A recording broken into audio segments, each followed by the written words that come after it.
Assalamualaikum warahmatullahi ta'ala wabarakatuh. Bismillahirrahmanirrahim. Alhamdulillahi rabbil alamin. Wassalatu wassalamu ala asyrafil anbiya wal mursalin wa ala alihi wa sahbihi ajma'in. Alhamdulillah. In the previous video we have discussed about Al-Ghazali of the nature of the soul and what we mean by understanding the soul from the perspective of Islamic theology and Islamic metaphysics. So what is important is for us to know that when we talk about ourselves, all right, intrinsically we have our heart, the qalb, we have our ruh, and we have our akal, which is the intrinsic nature of our human self. And we existed this beyond space, beyond time in the realm of Azali before even this universe is created. So that is the metaphysical ideal of Islam.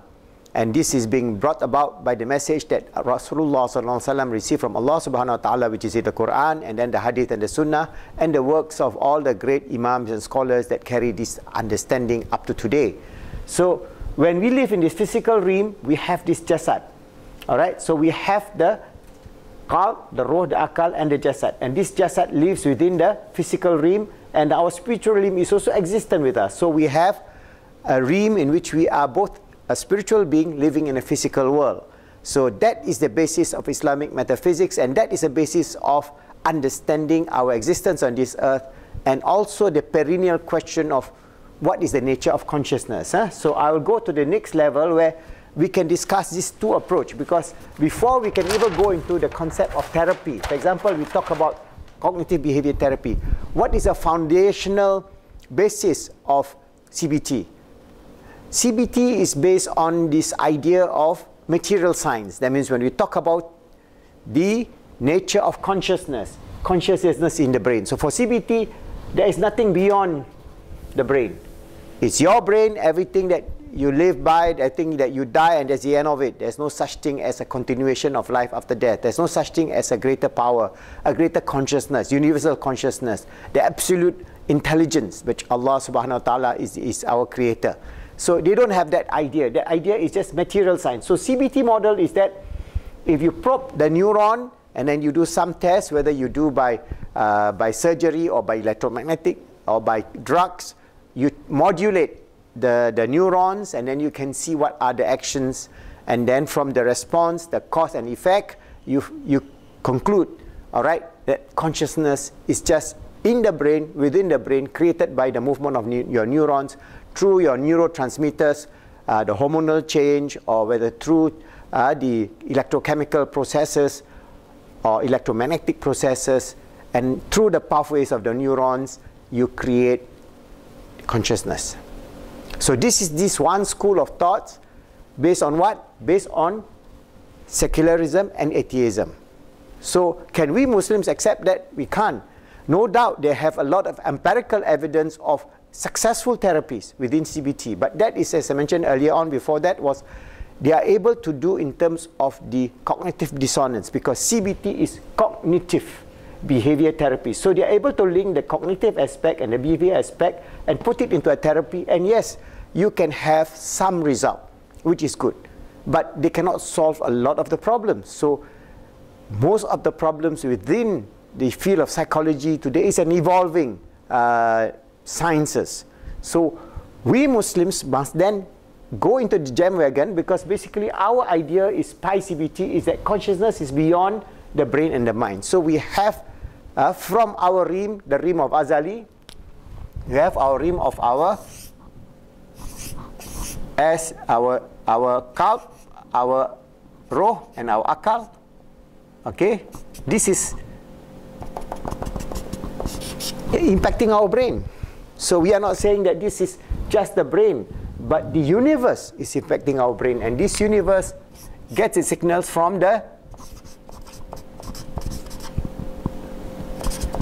universal intelligence. Okay? Okay, universal intelligence. What is universal intelligence? The absolute intelligence. From the perspective of the created world, Allah subhanahu wa ta'ala created all these things. These are all creation. Whether our ruh, our qalb, our akal, it is created at a point when Allah commands our existence.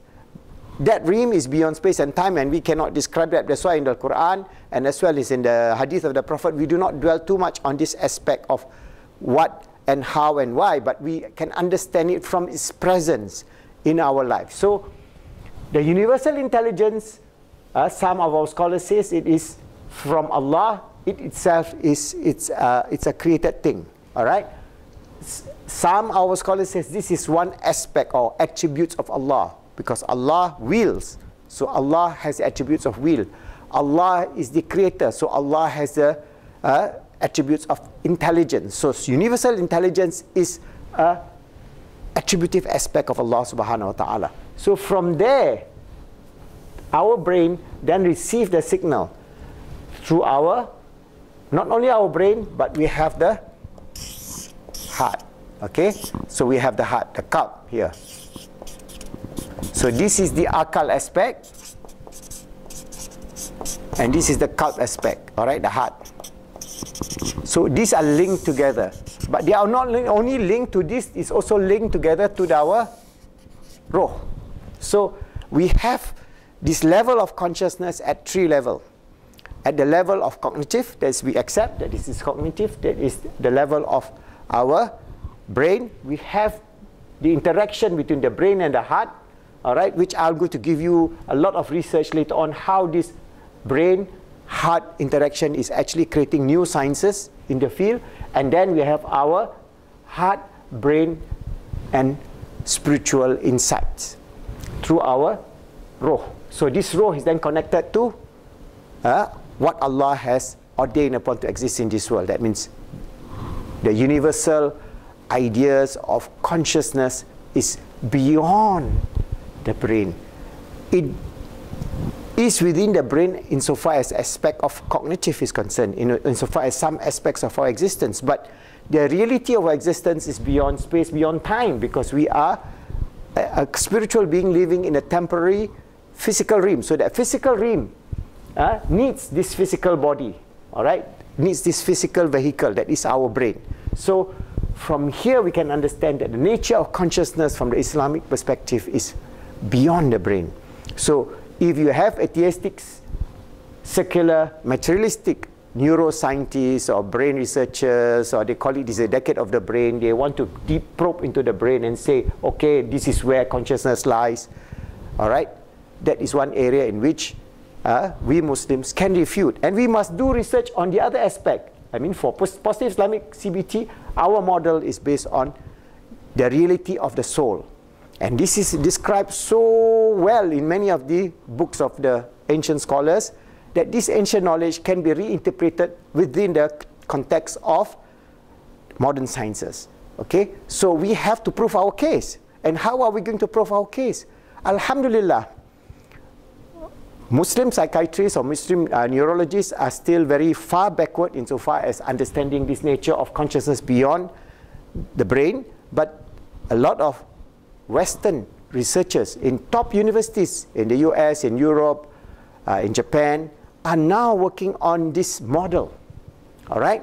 And I'm going to play with you through one of the research done by the Thunderbolt Project by top scientists, neurologists, and psychiatrists in America coming together to do research, and they have proven beyond doubt that basically the brain is beyond our consciousness comes beyond the brain. It is not beyond the brain. And not only that, they have already proven that when we die, all right, our brain does not die. Our consciousness does not die. So our physical brain may disintegrate and become part of the earth, but our qalb, our ruh, our akal, from the universal perspective of Allah who created everything, it remains in the realm in which they cannot describe.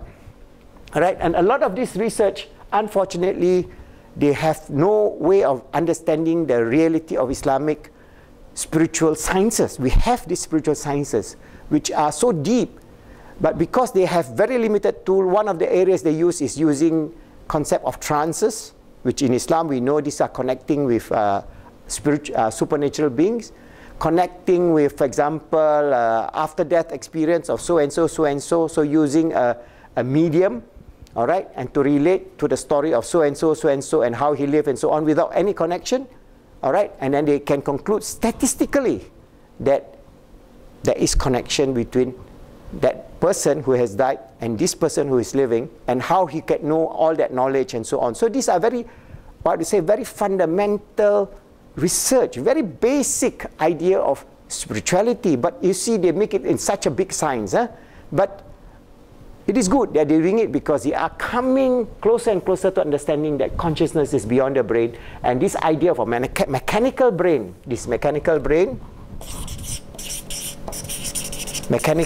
all right, this mechanical brain like a computer, that consciousness comes only from the brain, will see its days getting shorter and shorter, and you'll be refuted because over time we will have these non-material sciences over the next 10, 20, 30 years, inshallah. And we Muslims, Muslim psychologists, Muslim neurologists, Muslim scholars in terms of neurosciences must then do some kind of research. I mean, I'm limited in my knowledge. I just have some idea of what, how and how to go about with it. But there's so intense, so deep research that we can do. It is so beautiful. So for Muslims, let us do not only the brain science from the physical existence of our brain, but when we do our brain science, we see it from the attributive aspect of our akal, the spiritual akal, our roh, our qalb, and how we are an integrated being. Allah created us as an integrated being to realize His grandeur and glory, and we can be people who have a meaningful life that exists not only in this world, but we have an existence, an everlasting life with Allah subhanahu wa ta'ala in the realm of the spiritual, which He has ordained, in which inshallah we can partake and be part of this movement to bring about the understanding that we are just not mechanical robot living in a physical world and dying like a mechanical robot, but we are the Caliph of Allah on this earth, created by Allah to realize His grandeur and glory, striving to make ourselves good, helping others to be good, making the world good, and returning to Allah in the state of peace, felicity, happiness, fulfillment, and love, which is the purpose and meaning of our existence, inshallah.